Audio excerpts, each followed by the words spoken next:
कवड्या डोंगरावर चांदगुडे कुटुंबातील तिघांनी जीवन संपवल्याच्या घटनेला आता नवा ट्विस्ट मिळाला आहे. मृत संगीता चांदगुडे यांनीच पती मुरलीधर यांना त्यांच्या आई वडिलांपासून दूर केले असा आरोप होत होता. तसंच जमिनीच्या वाटणीच्या वादामुळे कुटुंबात तब्बल 20 वर्ष दुरावा राहिला अशीही चर्चा होती. मात्र संगीता यांची बहीण पल्लवी यांनी हे आरोप फेटाळून लावत कुटुंबाच्या 23 वर्षाच्या संघर्षाची वेगळी बाजू सांगितली आहे. पल्लवी यांच्या दाव्यानुसार लग्नानंतर संगीता आणि मुरलीधर यांना घरच्यांनी घरात घेतले नाही.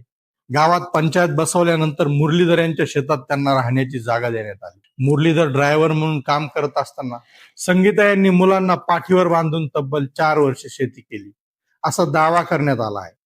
याच कुटुंबावर 14 वर्षापूर्वी पहिल्या मुलाच्या मृत्यूचा मोठा आघात झाला.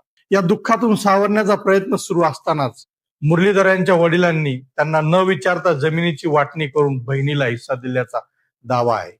यामुळे मुरलीधर यांना मोठा धक्का बसला. पल्लवी यांच्या मते या जुन्या संघर्षाचा परिणाम कुटुंबावर होत राहिला.